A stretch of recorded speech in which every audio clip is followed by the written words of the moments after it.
नमस्कार दोस्तों, मैं आपका दोस्त एम समीर फिर से एक बार हाजिर हूं आपके बीच और बिल्कुल एक अहम मुद्दों पर बात करने के लिए खड़ा हूं। चूँकि आप लोग कहीं ना कहीं टेंस्ड हो जाते हैं, परेशान हो जाते हैं और क्या क्या वगैरह वगैरह कई प्रकार के वीडियोस भी आपके सामने आते रहता है और क्या क्या न्यूज़ भी होते हैं, तो आप इससे परेशान हो जाते हो। मैं तो आपका बस एक दवा का काम करता हूँ। आपकी हार्ट बीट जो आपका जो है ना पंप कर रहा है और आप परेशान हो रहे हैं, बस उसको सुकून देने के लिए मैं आता हूँ। जैसे कि कई दोस्त कमेंट करके बोलते भी हैं कि ये भाई साहब तो केवल सुकून देने के लिए आता है, हमें शांत करने के लिए आता है। तो आप समझ जाइए, आपको मैं वही सुकून देने के लिए आया हूँ। फिर एक बार इस तरह से आपके ज्वाइनिंग तक मैं सुकून देता रहूँगा, आपको मैं दुआ देता रहूँगा। आपका जॉब होगा इसमें पक्का, मेरे दुआ आपके साथ है। आप खुद भी दुआ करते रहिए, अपने माँ बाप से दुआ लेते रहिए। आइए दोस्त, एक फैक्ट क्या है कि हल्ला होने लगा है कि 5% रिलैक्सेशन दिया जाएगा पीआरटी में, या फिर आपके चाहे वो टीजीटी हो या पीसीटी हो, सीट्स क्योंकि फुलफिल नहीं होने वाला है, कैंडिडेट्स कम है। तो रिलैक्सेशन के बाद जो 5% है, यह सच है या झूठ है, इस पर हम बात करेंगे। दूसरी बात, NIOS DLED, इसके ऊपर कई वीडियोस अभी भी लोग अपलोड कर देते हैं अपने व्यूज़ को बढ़ाने के लिए और कहते हैं कि भर्ती से बाद ऐसा नहीं होगा। भाई ऐसा कभी नहीं होगा, क्योंकि ये अप्रूव्ड था, है और रहेगा, इसमें कोई डाउट नहीं है। इससे कोई मतलब एक किसी भी प्रकार के सस्पेंशन आपको क्रिएट करने के लिए आपके अंदर वीडियोस लोग डाल देते हैं। ऐसे वीडियोस को इग्नोर करो, आप बिल्कुल डिटरमाइन हो जाओ कि उसमें कोई दिक्कत नहीं है। वो तो बात ये हो गई। देखिए क्या है दोस्त, UR EWS OBC EBC या SC ST, तो ये देखिए हम ये एक SC है एक ST है। तो आपको पता है कि ये जो है पहले से BPSC की तरफ से एक निर्धारित जो है एक परसेंटेज अंक तय कर दिया गया है कि ये क्वालिफाइंग मार्क्स है। इतने % बच्चे लाए इस कैटेगरी के तो वो क्वालिफाइंग माना जाएगा, अर्थात जरूरी नहीं कि इससे जॉब हो जाएगा। ये ऐसा ही होता है, क्वालिफाइंग मार्क्स का मतलब यही होता है। लेकिन अब क्या है, पास होने के लिए इतना ज़रूरी था, लेकिन अब ऐसा न्यूज़ आ रहा है कि 5% डाउन किया जाएगा, अर्थात रिलैक्सेशन दिया जाएगा। क्योंकि अगर इतने कट ऑफ रखा जाए तो कैंडिडेट बहुत कम मिल रहा है, उतना नहीं हो पा रहा है, ऐसा न्यूज़ सुना जा रहा। मैं आपसे क्या कह रहा हूँ कि ये झूठ है या सही, इसका पता मत करो। मैं आपको आश्वस्त कर दूँ, मेरा जो मानना है दोस्त कि ये 5% नहीं 7% तक नीचे जा सकता है। चूँकि आप कह सकते हैं 60,000 यानी कि 60,000 बच्चों का ज्वाइनिंग होना है, उसको जॉब देना है सरकार को। जैसे कि BPSC का चेयरमैन अतुल सर ने कहा है कि हम 75% सीट एनी हाउ फुलफिल करेंगे उस हालत में जब मेरे पास विद्यार्थी कम हो।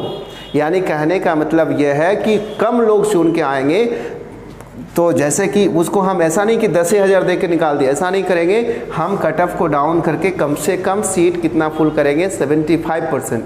हाँ, लाखों की संख्या में बच्चे अगर क्वालिफाई होकर आएगा तो फिर 80 के 80,000 सीटों में वैकेंसी यानी कि उसको फुलफिल कर लिया जाएगा। तो बच्चे कम ही आएगा, इस बात को मानिए। और 80,000 सीट फुलफिल नहीं होगा, इस बात को आप मानिए। 75% ही फुलफिल होगा, और 75% फुलफिल हो जाता है तो आप में से हर किसी का जॉब भी हो जाएगा। उस बच्चों का जॉब हो जाएगा जो सीटेट क्वालिफाइड है, या अगर पहले कभी बीटेड किया है तो बीटेड क्वालिफाइड है। यानी कि जो आपके वो डिग्री जिसके लिए BPSC तक आने के लिए जो ज़रूरी था, उसको अगर आप पहले ही ऑलरेडी फुलफिल कर चुके हो या अपीयरिंग में हो, और आप कॉन्फिडेंस रखते हो अपने अंदर कि हाँ मैं क्वालिफाई कर रहा हूँ, उसका हमने आके मिलाया है यूट्यूब से कहीं से भी, मेरा 90 से प्लस मार्क्स आ रहा है, या किसी रिजर्व कैटेगरी के हैं तो 82 से ज़्यादा मार्क्स आ रहा है, सीटेट का बात मैं कर रहा हूँ। अगर वहाँ से आप क्वालिफाई खुद को मान रहे हैं, इधर अगर आप इसके आसपास से भी कम मार्क्स ला रहे हैं, फिर भी आप निश्चित रहिए आपका जॉब होना तय है। क्योंकि बहुत सारे लोग सीटेट पास नहीं है बिहार में, इस बात को मानिए। अगर 60,000 लोग सीटेट पास हैं तो 60 के 60,000 बच्चे नहीं कर पाएगा कट ऑफ पार, इस बात को मानो। 30% करते करते दम टूट जाएगा तो फिर बच्चे उन सीट को डाउन करना पड़ेगा। तो मैं कह रहा हूँ कि 5% का हल्ला तेज़ है। ऐसा सुनने में आता है कि जो मीटिंग हुई थी पिछले दिन उस दिन ये तय किया गया है कि हम रिलैक्सेशन देंगे बच्चों को और 5% तक देंगे। 5% और मार्क्स में अंतर है, इस बात को समझिएगा। नंबर होगा तो कम होगा और परसेंट है तो ये ज़्यादा होगा। 120 का 5% आप समझ सकते हैं डाउन करेगा, यानी कि यहाँ 34 है तो 29 हो जाएगा उसका आप परसेंटेज। तो 34 था तो कितना लगभग 41 मार्क्स लाना पड़ रहा था, अब 29 हो जाएगा तो 35 मार्क्स लाना पड़ेगा। तो आप समझ सकते हैं कि कितने मार्क्स का कमी ज़्यादा हो गया, तो लगभग 6 मार्क्स का। तो नंबर और परसेंट में 1 नंबर का अंतर हो जाता है, इस बात को समझिएगा। तो आप 29% हो जाएगा, मान के चलिए। एक उदाहरण आपको दे रहे हैं, इस तरह के सभी का होगा। तो आप इस तरह से देखिएगा, 5 का चर्चा है तो 5 तो होना लगभग लाजमी है, तय है। लेकिन मैं कह रहा हूँ उससे भी नीचे जा सकता है, मैं कह रहा हूँ नीचे जा सकता है, ये मेरा मानना है। ये मेरा जो मैंने जितना करीब से बीपीएससी को समझा है, जो सीटेड और जितना मैंने मंथन किया है, जितना मैंने इस पर स्टडी की है, जितना मैंने तैयारी किया है इसके बारे में, जितना मैंने सच्चाई को और कई चीज़ को खोज के लाया है, उस विश्वास से मैं कहता हूँ कि 7 तक जा सकता है। अर्थात वही 30, 31, 32 वाले का जॉब हो सकता है। अब 30, 31, 32 वाले के जॉब हो रहा है तो कई लोगों को पेट में दर्द भी है कि नहीं इसको कटअप को कैसे डाउन कर देगा, ये वो दिस दैट कहे जा रहा है।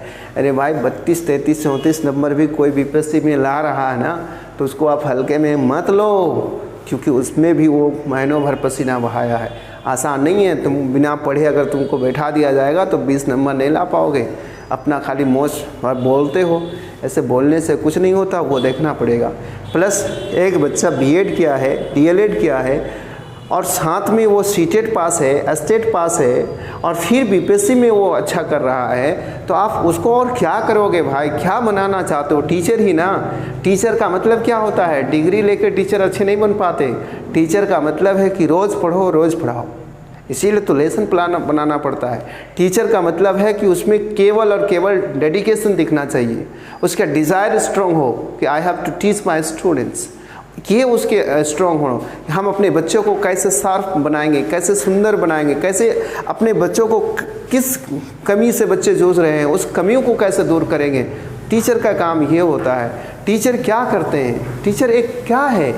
टीचर बच्चों को कभी कुछ सिखाता नहीं है। एक प्रकार से बच्चे सीखना चाहता है या सीखने का प्रयास करता है तो उसको रास्ता दिखाता है कि बेटा ऐसे करो, ऐसे करो। तो टीचर के अंदर ना सोच बूझ की मतलब आवश्यकता है ज़्यादातर। और जब बीएड किया, डीएलएड किया, फिर सीटेट पास किया, बीपीएससी में 30+ मार्क्स ला रहा, तो आप उसको क्या समझ रहे हैं? वो बुड़बाक है, पागल है। आप लोग कहते हैं कटअप नीचे कर देगा तो फिर बीपीएससी का मतलब क्या हुआ? ऐसा मत बोलो यार। ऐसा बोल के अब क्या हुआ फैलाना चाहते हो? वो उसके पास टैलेंट है, वो पढ़ा सकता है। और पढ़ाने के लिए मैंने तो कहा कि हर बंदा को पढ़ना पड़ता है। जितना अच्छा पढ़िएगा आप उतना अच्छा पढ़ा सकते हैं। और जब बिहार सरकार इतना सैलरी भी आपको देगी तो आप मेहनत कीजिए ना, संघर्ष कीजिए, बिहार को बदलिए, बिहार के भविष्य को बदलिए। तो मैं समझता हूँ कि ये दोनों चीज़ें, इसको आप फिक्स मत मानिए। इससे नीचे भी जा सकता है, थोड़ा ऊपर भी जा सकता है। ये अभी मुझे नहीं लगता कि आधिकारिक ये है, क्योंकि अभी तक कहीं देखा नहीं गया है। मैंने बहुत ज़्यादा पता किया, आधिकारिक रूप से मुझे कुछ मिला नहीं, लेकिन इससे नीचे जाएगा। इस बात को आप सोचिए। डीएलएड वाले, NIOS वाले बिंदास रहिए। किसी ऐसा कोई भी वीडियो देखिए ही मत, झूठ-मूठ का आपके दिमाग में टेंशन पैदा होगा। अगर आपको लग रहा है कि मैं जो भी एनालिसिस बताता हूँ, जो भी वीडियोज़ अपलोड करता हूँ ठीक होता है, बेहतर होता है, सटीक होता है, तो प्लीज़ सबसे पहले तो मेरा चैनल को सब्सक्राइब कर दीजिए और इसको लाइक कर दीजिए और अपने दोस्तों तक फैला दीजिए, ताकि बीपीएससी अभ्यर्थी तक मैं पहुंच पाऊं। जितने भी बीपीएससी अभ्यर्थी हैं उन सभी तक पहुंच पाऊं, क्योंकि बहुत जल्द, हालांकि मैं पिछले वीडियो में भी कहा था कि मैं अपना इंग्लिश का बैच लेके आ रहा हूं, लेकिन नहीं आ पा रहा हूं क्योंकि मैं स्मार्ट बोर्ड की तलाश में हूं और कहीं ना कहीं थोड़ा दिक्कत है। अभी स्मार्ट बोर्ड सेटअप नहीं लगा पा रहे हैं, कुछ जगह का भी दिक्कत है। तो मैं इसको सॉर्ट आउट करके स्मार्ट बोर्ड लगाने के बाद मैं बीपीएससी का बैच भी ला रहा हूं, जहां हम इंग्लिश पढ़ाएंगे और बेहतर ढंग से पढ़ाएंगे। कोशिश करेंगे कि हम टीचिंग से रिगार्डिंग कई चीज़ और टीचर्स को उसमें रखा जाए और सभी चीज़ को पढ़ाया जाए, तो फिर मैं उस पर काम करूँगा। बाकी आप लोग प्यार बनाए रखिएगा। जय हिंद, जय भारत।